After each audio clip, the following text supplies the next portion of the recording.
Bueno, muchas veces pensamos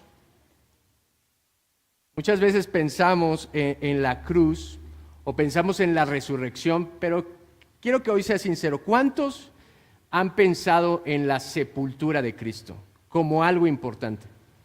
¿Cuántas veces ha escuchado un mensaje acerca de la sepultura de Cristo? Mire, cuando Pablo describía la importancia del Evangelio, hablaba de tres cosas, ¿no? El Evangelio de Cristo crucificado, que fue sepultado y al tercer día resucitó. ¿Se fija cómo Pablo incluía la sepultura como un evento trascendental en el plan redentor de Dios? ¿Y sabe por qué es? Porque la sepultura tiene elementos sobrenaturales divinamente dirigidos. Aunque pocas veces lo estudiamos, realmente la sepultura de Cristo es algo sorprendente, algo fuera de lo normal, de lo natural. Y dice el Salmo 115, versículo 3, todo lo que quiso ha hecho. Todo lo que Dios ha designado, todo lo que Dios ha planeado, todo lo que ha estado en el corazón, Él lo ha llevado a cabo. ¿Sí o no? No es como nosotros que, por ejemplo, hoy se levanta y dice, quiero hacer esto, esto y esto, y algo sale mal dentro del transcurso del día y usted ya no puede llevar al cabo a la perfección su plan, ¿se da cuenta? Pero Dios sí, todo lo que Él planea, todo lo que Él desea, Él hace. No hay cosa que para Dios sea imposible o que no le permita realizar lo que Él ya planeó. ¿Y sabe cómo se llama eso? ¿Cuál es el atributo de Dios que está marcado aquí? Es la soberanía. Él es el dueño de todo y Él hace de todo lo que Él quiere.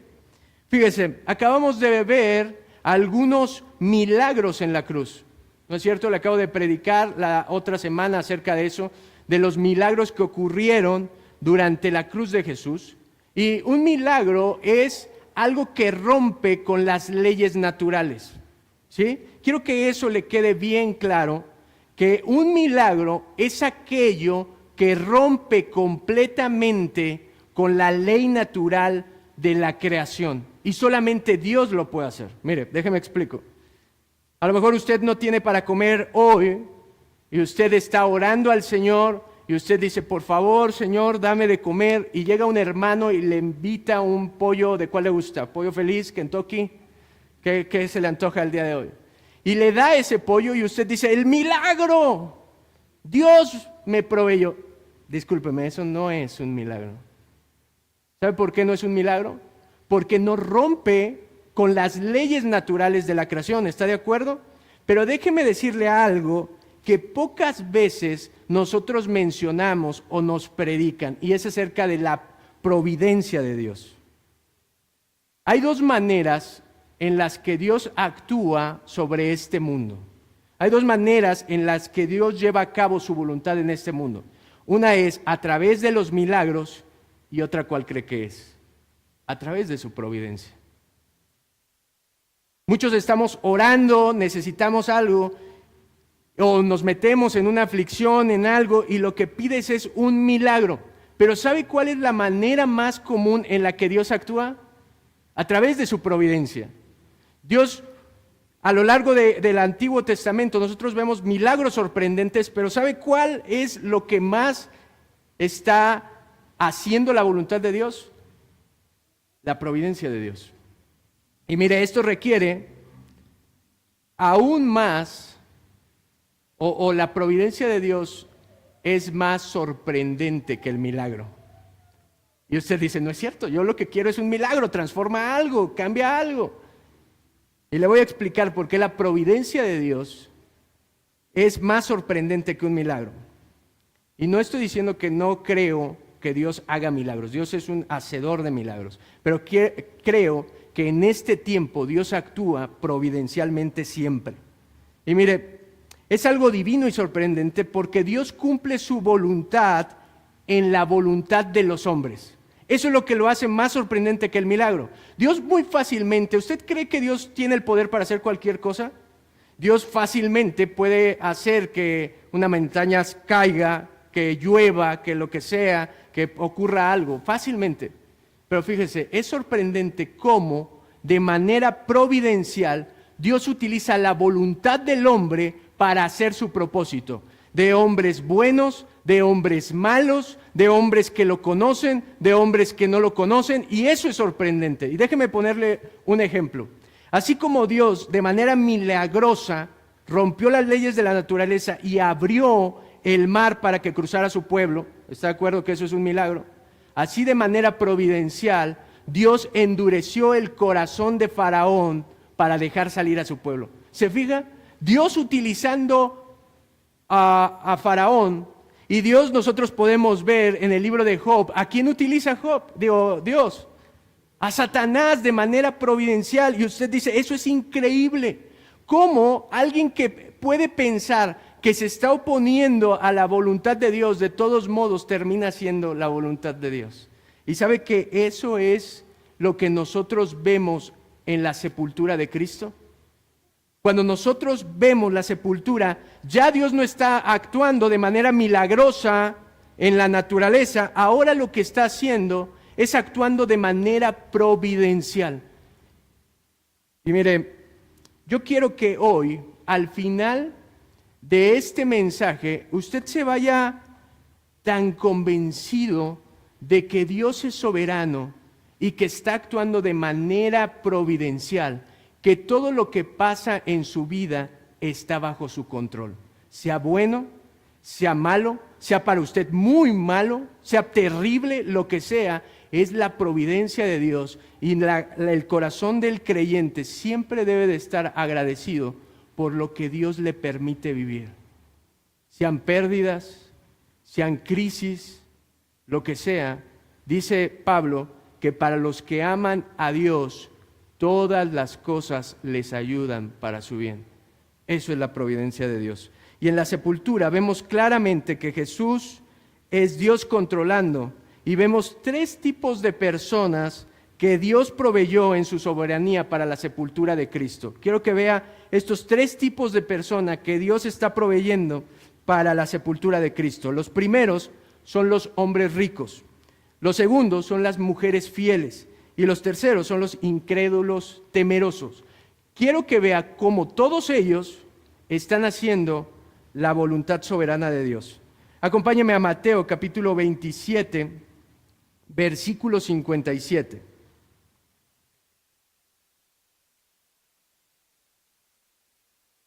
Dice la Escritura así: cuando llegó la noche, vino un hombre rico de Arimatea, llamado José, que también había sido discípulo de Jesús. Este fue a Pilato y pidió el cuerpo de Jesús. Entonces Pilato mandó que se le diese el cuerpo, y tomando José el cuerpo, lo envolvió en una sábana limpia y lo puso en su sepulcro nuevo, que había labrado en la peña. Y después de hacer rodar una piedra a la entrada del sepulcro, se fue. Y estaban allí María Magdalena y la otra María sentadas delante del sepulcro. Al día siguiente, que es después de la preparación, se reunieron los principales sacerdotes y los fariseos ante Pilato, diciendo: Señor, nos acordamos que aquel engañador dijo, viviendo aún: después de 3 días resucitaré. Manda pues que se asegure el sepulcro hasta el tercer día, no sea que vengan sus discípulos de noche y lo hurten y digan al pueblo: resucitó de entre los muertos, y será el postrer error peor que el primero. Y Pilato les dijo: ahí tenéis una guardia, id a asegurarlo como sabéis. Entonces ellos fueron y aseguraron el sepulcro, sellando la piedra y poniendo la guardia. Los primeros actores que vemos aquí son los hombres ricos. Pero recuerde en qué día estamos. Esta es la última semana del ministerio terrenal de Jesús y nosotros estamos en el viernes, ¿se acuerda? Jesús fue crucificado el viernes en la mañana. Después Él muere en la tarde, aproximadamente a las 3 de la tarde. Y entonces estamos en ese viernes por la tarde entre las 3 y las 6, porque ahí dice que cuando llegó la noche, para los israelitas la noche llegaba casi a las 6 de la tarde, ahí se acababa el día y ahí empezaba el otro día. ¿Y sabe al otro día qué día era? sábado. ¿Y sabe qué es el sábado para los judíos? Es el día de reposo, es el Sabbat.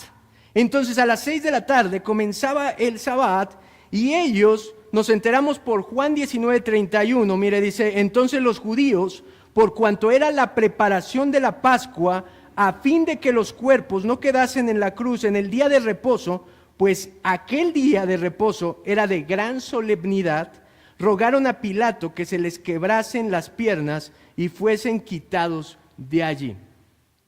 Fíjese, ellos sacrificaban al cordero y tenían el tiempo para ir y pasar la Pascua con su familia.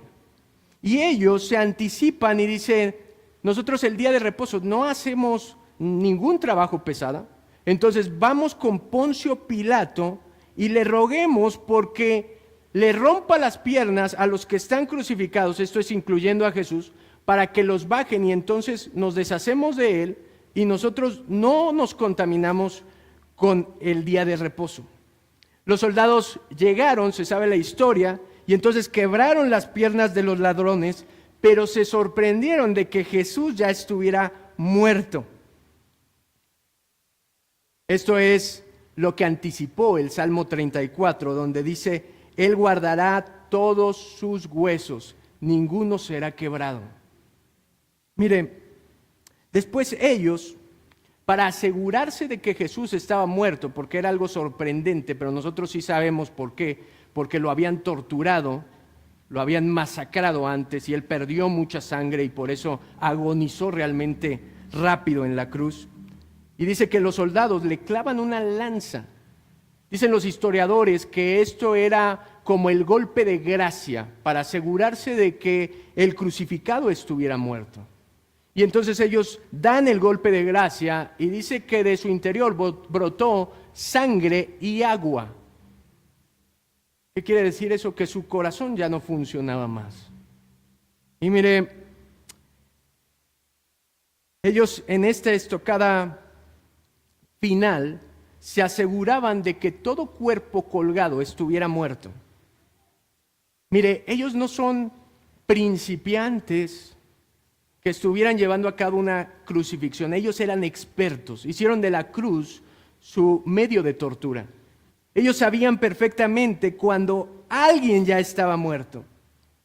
Lo identificaban perfectamente. Y mire, ¿sabe qué hacían los romanos? Los romanos no bajaban los cuerpos de la cruz. Los romanos dejaban colgados los cuerpos en la cruz para que se pudieran descomponer ahí. Y entonces llegaban las aves de rapiña y arrancaban pedazos de la carne en descomposición de esos cuerpos. Pero no era así los judíos. Según la ley de los judíos decía que nadie podía permanecer colgado hasta el siguiente día porque no podía descomponerse, porque maldita sería la tierra. Entonces por eso los judíos piden que lo bajen antes del día de reposo. No querían contaminarse o contaminar su día con eso. Ahora, mire, también es increíble que los romanos no tenían ningún respeto por los cadáveres. Para alguien que estaba acostumbrado a la guerra, que estaba acostumbrado a matar, no tenían los honores que debe de hacer a un difunto.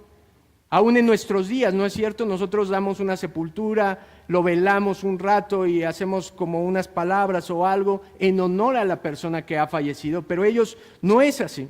Ellos simplemente agarraban los cadáveres después de la descomposición y los aventaban en una fosa donde aventaban animales también, o bien los aventaban en Israel a un basurero llamado el Gehenna, que era un basurero grande que ardía constantemente.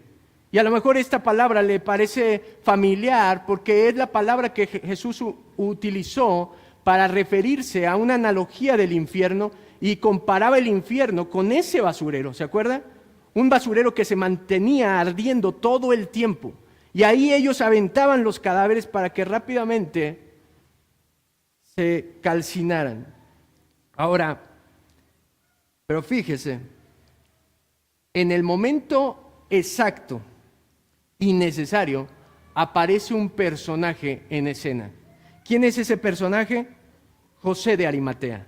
Vea el versículo 57. Cuando llegó la noche, vino un hombre rico, Arimatea, llamado José, que también había sido discípulo de Jesús. Ahora, esto es interesante porque, mire, era un hombre rico, no era cualquier hombre, sino que el evangelista nos describe que era rico, que tenía posesiones. Y no solamente eso, nosotros sabemos que era parte del Sanedrín. No sé si me está ubicando lo que le estoy diciendo. Este era alguien que era rico y era religioso del tiempo de Jesús, era parte del Sanedrín. De hecho, el nombre José de Arimatea, el nombre era José y de donde provenía era Arimatea. De ahí es donde provenía Samuel también. Y mire, ¿por qué es curioso esto? ¿Por qué nos reflejan la soberanía y la providencia de Dios? Mire Isaías 53:9. Esto le va a sorprender. Dice: y se dispuso con los impíos su sepultura, mas con los ricos fue en su muerte, aunque nunca hizo maldad, ni hubo engaño en su boca. La profecía decía que el Mesías iba a tener su sepultura con los impíos, o eso era lo que habían planeado. Lo habían crucificado con 2 malhechores. ¿Sabe cuál era el destino normal que iba a recibir? Que fuera tirado al basurero. Pero mire la providencia de Dios. Dice, aunque nunca más con los ricos fue su sepultura. ¿Sabe dónde fue sepultado el Señor Jesús?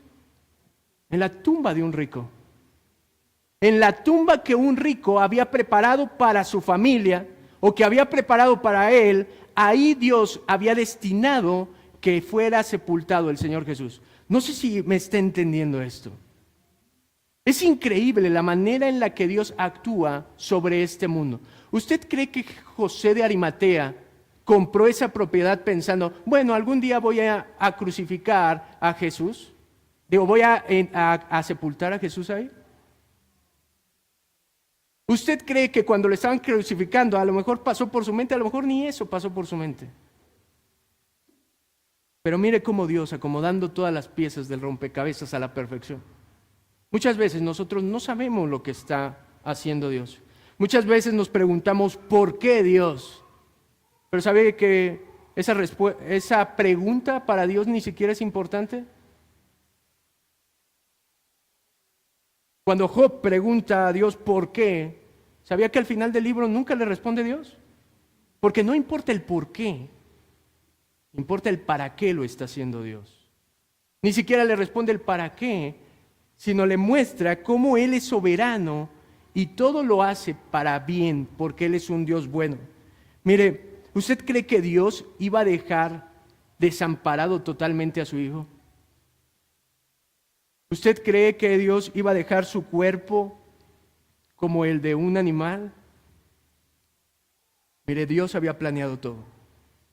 Y mire, lo sorprendente de este personaje, José de Arimatea, es que era un seguidor secreto. ¿Se da cuenta de eso? No es de los apóstoles, es alguien que seguía encubierto a Jesús, que seguía con miedo a Jesús, no se revelaba como un seguidor, como un simpatizante de Jesús, sino él tenía una posición en el Sanedrín, pero nos dice que ni siquiera él estuvo de acuerdo con crucificar a Jesús. ¿Sabía eso? Lucas 23, 51, dice que él no estuvo de acuerdo con lo que hicieron sus colegas. Pero mire, vea la clave de esto. Versículo 58 de Mateo 27. Este fue a Pilato y pidió el cuerpo de Jesús. Entonces Pilato mandó que se le diese el cuerpo, y tomando José el cuerpo, lo envolvió en una sábana limpia y lo dispuso en su sepulcro nuevo, que había labrado en la peña, y después de hacer rodar una gran piedra a la entrada del sepulcro se fue. Mire, déjeme decirle, ¿cómo es Dios? Ninguno de sus parientes podía reclamar el cuerpo de Jesús. ¿Sabía eso? Porque eran galileos. Estaban en Jerusalén. Ninguno podía reclamar el cuerpo. Es más, nadie lo intentó. ¿Se da cuenta? ¿Dónde están los discípulos de Jesús? ¿Dónde están los apóstoles de Jesús? Ni siquiera hicieron el intento por ir y pedir el cuerpo, porque estaban huyendo por el miedo de que habían agarrado al maestro. Y mire, este hombre tuvo que ser un hombre muy influyente para venir y presentarse a Pilato el viernes por la tarde. ¿Se acuerda que Pilato no quería crucificar a Jesús? Lo veía como inocente, pero era tanta la presión que ejerció el Sanedrín que él cedió ante la presión. Él estaba harto de los líderes religiosos. Y encima viene alguien a molestarlo en la tarde y a pedirle un favor. Y mire, tuvo que ser alguien conocido. De modo que Pilato accedió a tener una entrevista con él. Y mire, la acción de José de Arimatea es muy arriesgada. No sé si está entendiendo la situación tan delicada. Pilato estaba harto de los líderes religiosos. Él era uno de ellos. Y él se presenta ante Pilato y le pide el cuerpo del que acaban de crucificar. Dese cuenta de eso. Pilato lo pudo decir, pero ¿qué estás haciendo? Tú también eres traidor, lo acabamos de crucificar por insurrección. Imagínense lo que pensarían los colegas de este hombre. ¿No lo matarían también? Algo más fácil. Lo expulsarían del Sanedrín. Lo expulsarían de la religión. ¿Y sabe qué es esto? Excomulgarlo. Y no sé si entienda esto. Esto era tan grave en la sociedad judía que si alguien era excomulgado quedaba fuera de toda la sociedad, porque todo giraba en torno a la religión. El comercio, sus rituales, su alabanza y adoración a Dios, todo giraba en torno a eso. Y este hombre es capaz de arriesgarse de esa manera para ir y pedir el cuerpo de Jesús. ¿Qué tan probable usted cree que sea eso? Esto es algo sorprendente. No sé si está ubicando esto. Esto no es normal. Esto solamente tiene una explicación: la soberanía de Dios. Dios no utilizó un milagro para transportar el cuerpo de Jesús y sepultarlo en algo digno. Utilizó un hombre rico, que era seguidor de Cristo en el secreto, que fue capaz de arriesgar su vida para pedir el cuerpo de Jesús. Y déjeme decirle lo absurdo de esto. Vea, este hombre se arriesgó por nada. Para cualquiera, aunque fuera simpatizante de Jesús, usted le diría, pero ya ¿para qué te arriesgas? Ya está muerto. O sea, ¿qué sentido tiene que reclames el cuerpo? A lo mejor más sentido tendría que te presentes ante Pilato y le digas, oye, no mates a este hombre. ¿No es cierto? Esa es la lógica. Si quería arriesgar su vida, ese era el momento, no cuando ya estaba muerto. No tenía ningún sentido, pero vea, esta es la providencia de Dios. Este hombre fue una fe solitaria. Este hombre fue solo. Este hombre no siguió a las multitudes. Este hombre, su fe, no siguió a lo que era popular en ese momento. Mi amado, quiero hacerle esta pregunta. ¿Está dispuesto a seguir a Cristo, aunque los demás no? ¿Está dispuesto a seguir a Cristo, aunque vaya en contra de lo que para todos es normal? ¿Está dispuesto a seguir a Cristo, aunque otros creyentes no lo hagan?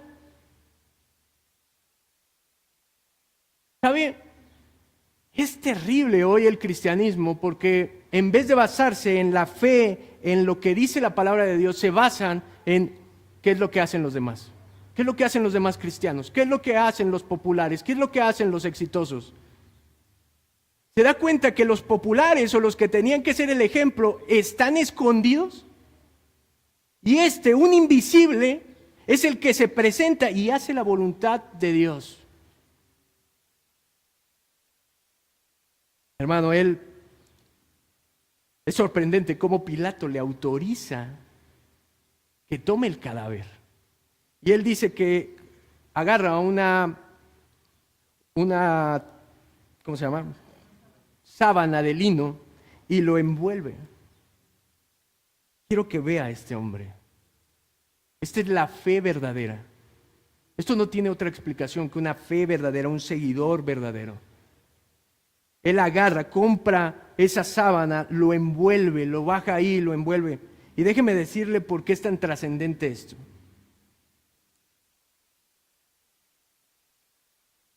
La ley decía que usted no podía tocar ningún cadáver, porque si tocaba un cadáver de una persona o un animal, sería inmundo ¿por cuánto tiempo?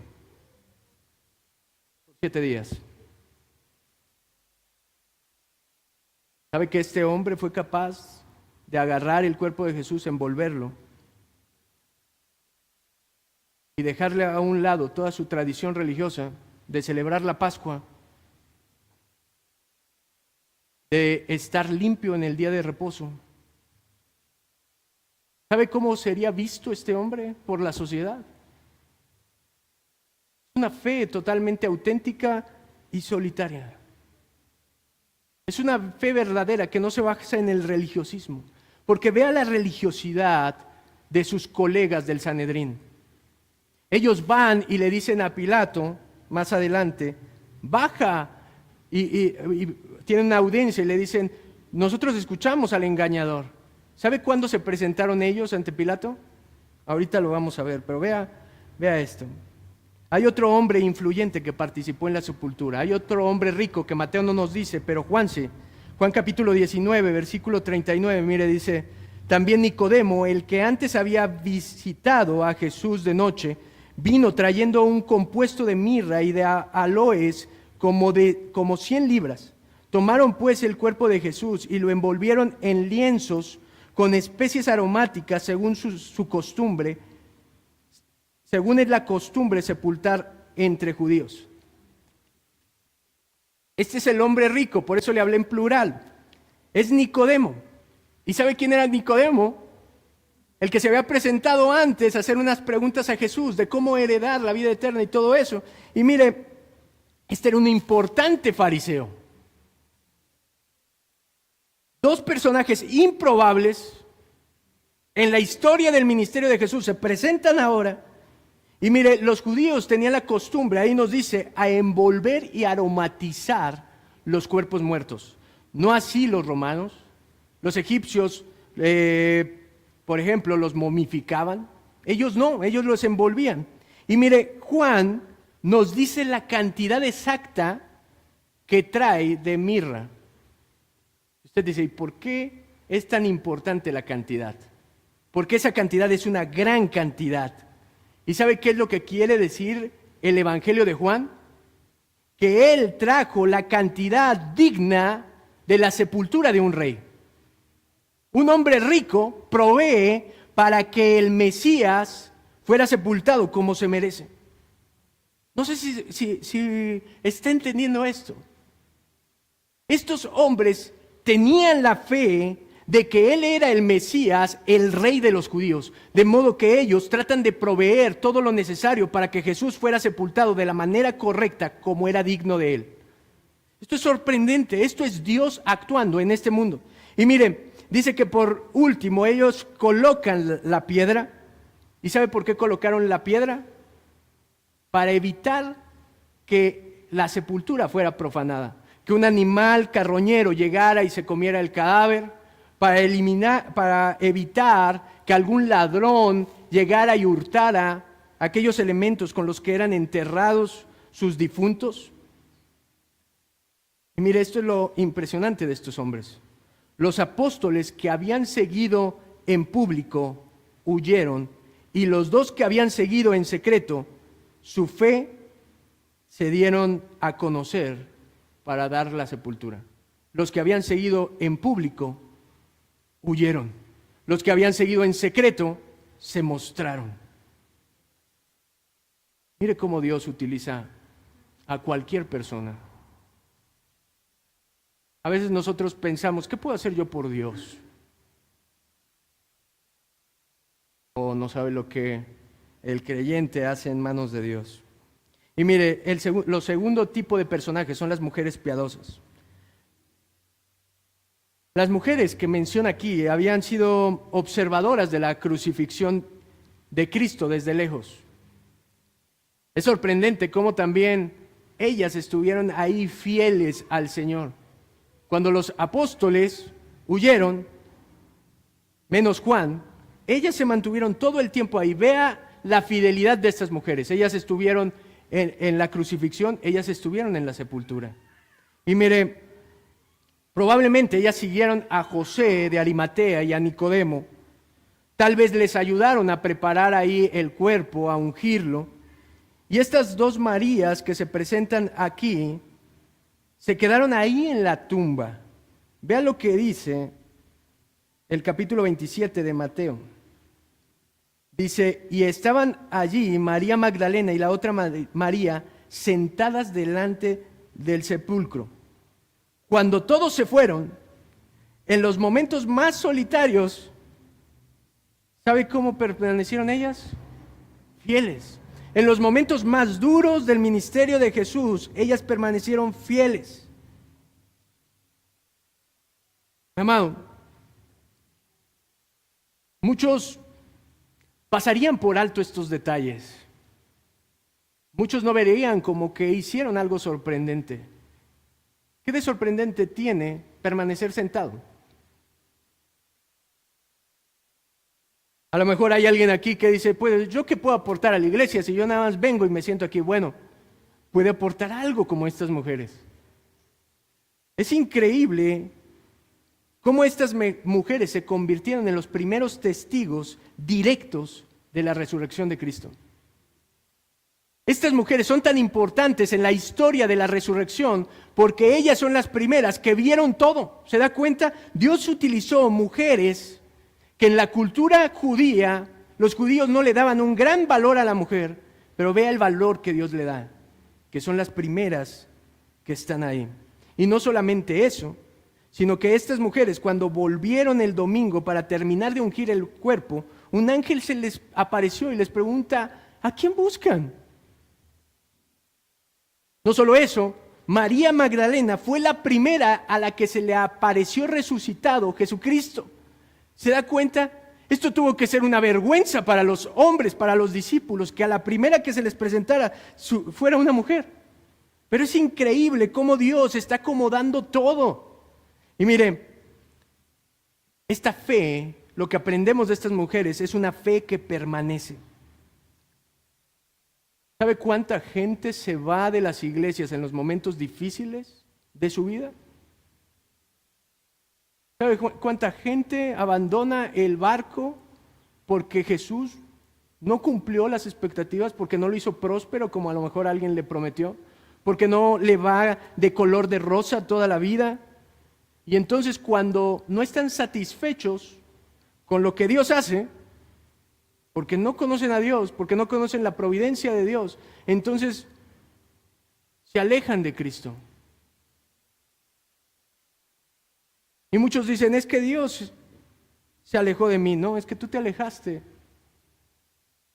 de Dios, porque Dios no es un Dios hecho a tu imagen y semejanza o hecho a tu voluntad. Pero la fe verdadera es una fe que permanece aún en los momentos donde no esperas nada. ¿Qué es la fe, mi estimado? ¿Qué dice el libro de Hebreos que es la fe? Es la convicción de lo que se espera, la certeza de lo que no. ¿Sabe que estas mujeres, por qué estaban ahí sentadas? Porque estaban esperando algo. Estaban esperando el cumplimiento de las palabras de Cristo. ¿Por qué José de Arimatea y Nicodemo fueron y enterraron a Jesús? Porque estaban esperando que Jesús cumpliera. Fíjese, ellos tenían un mejor entendimiento que los discípulos porque entendieron perfectamente lo que Jesús les había dicho, que era necesario morir y resucitar. Y ellos van ahí porque saben que probablemente, o que saben que va a cumplir la palabra que prometió. Fíjese, dos ricos proveyendo la ofrenda, la sepultura que Jesús necesitaba, y dos mujeres que fueron el testigo fiel. Y la tercera es los incrédulos temerosos. Así lo titulé yo porque vea que esto.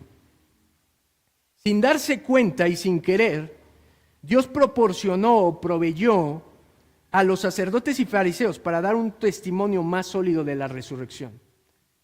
Si a usted le quedaba duda o está escéptico de si Jesús realmente se levantó de la tumba, vea lo que nos dicen los evangelios que hicieron estos hombres. Versículo 62, Mateo 27. Al día siguiente, que es después de la preparación, se reunieron los principales sacerdotes y los fariseos ante Pilato diciendo: Señor, nos acordamos que aquel engañador dijo, viviendo aún, después de 3 días resucitaré. Manda pues que se asegure el sepulcro hasta el tercer día, no sea que vengan sus discípulos de noche y lo hurten y digan al pueblo: resucitó de entre los muertos, y será el postrer error peor que el primero.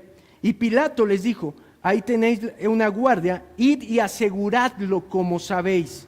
Entonces ellos fueron y aseguraron el sepulcro, sellando la piedra y poniendo la guardia. Fíjese esto. 2 cosas sorprendentes de estos hombres y que son poco probables. Vea la providencia de Dios a través de estos incrédulos.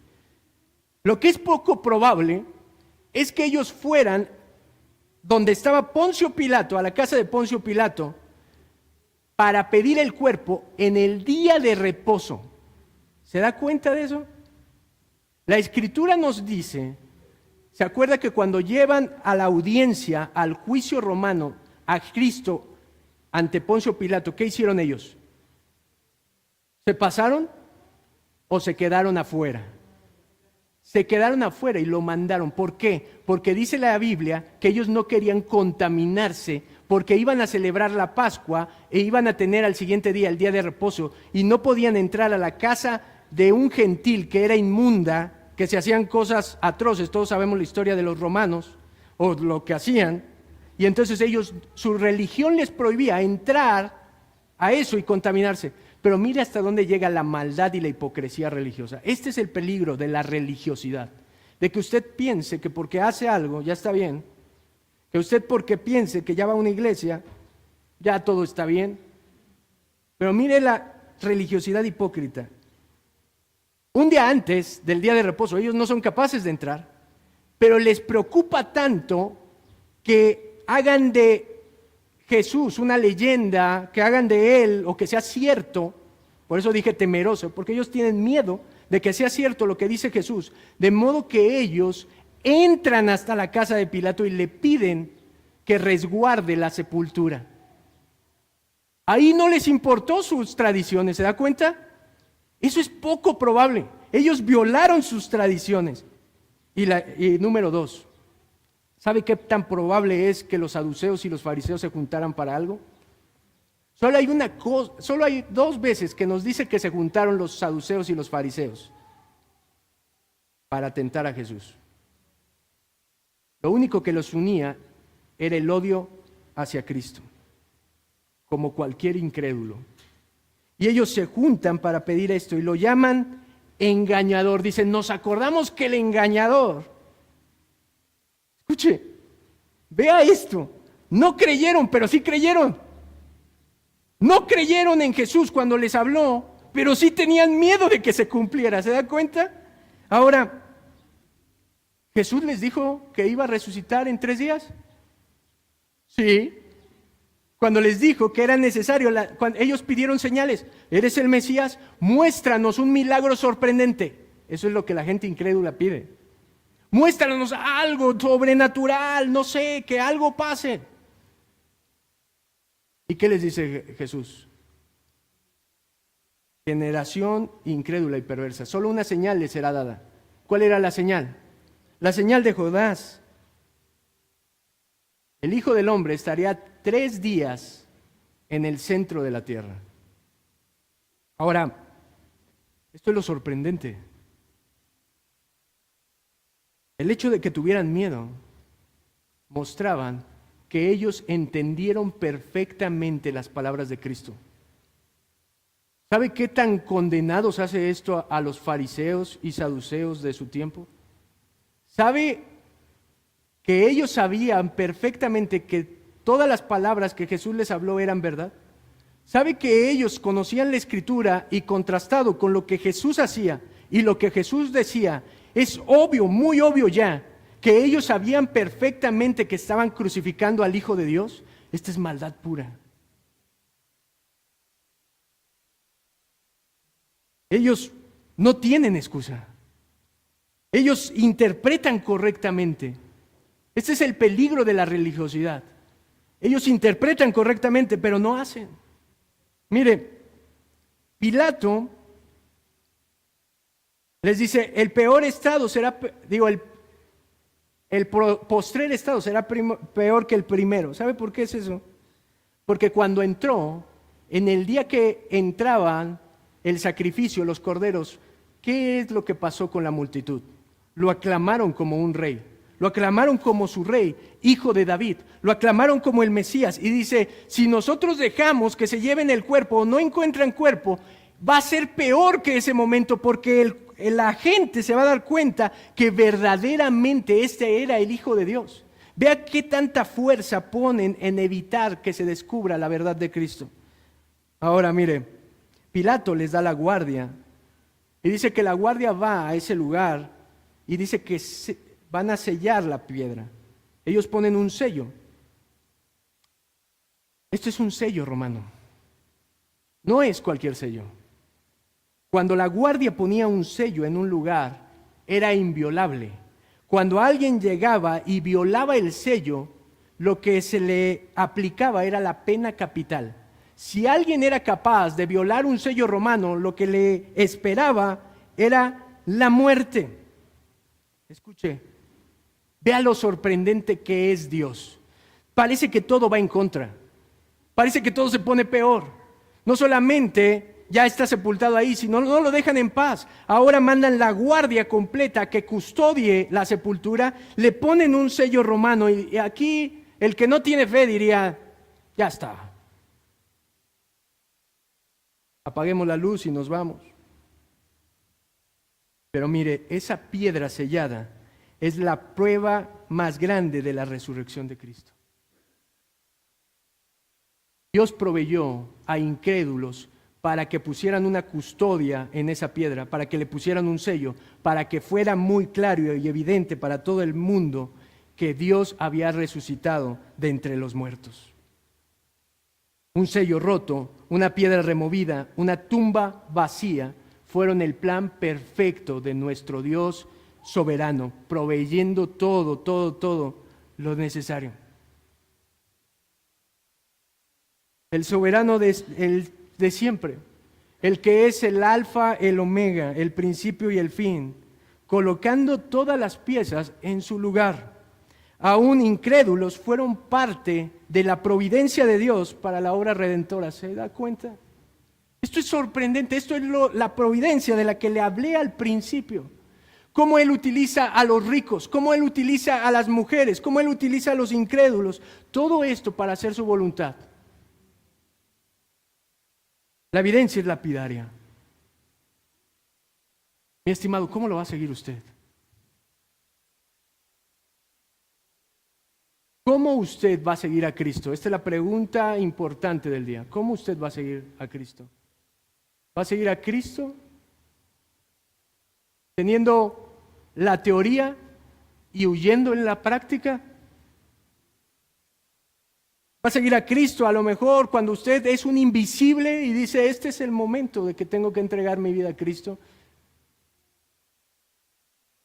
Lo va a seguir como esas mujeres, fiel, permaneciendo fiel hasta el final, fiel hasta la muerte.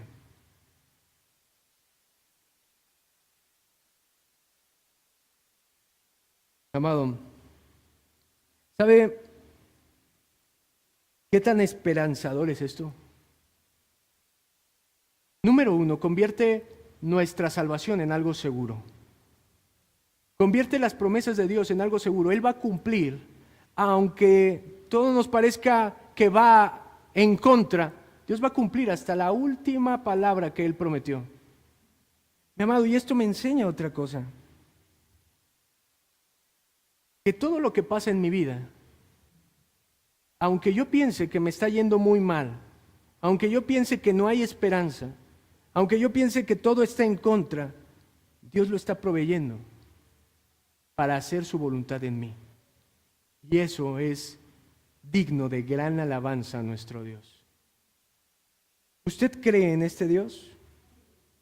¿Usted cree en el Dios que prometió, en Cristo que prometió que un día volverá? El mismo que dijo que iba a ser sepultado y a los 3 días resucitó, es el mismo que dijo que un día volverá por nosotros. Es el mismo que dijo, yo me voy, pero confiad, yo he vencido al mundo. Es el mismo que dijo que no estamos solos en este mundo de dolor, de dificultad, sino que Él estaría con nosotros todos los días. ¿Hasta cuándo? Hasta el fin del mundo. Y Él va a proveer para usted todo lo que usted necesita. Tenga la seguridad.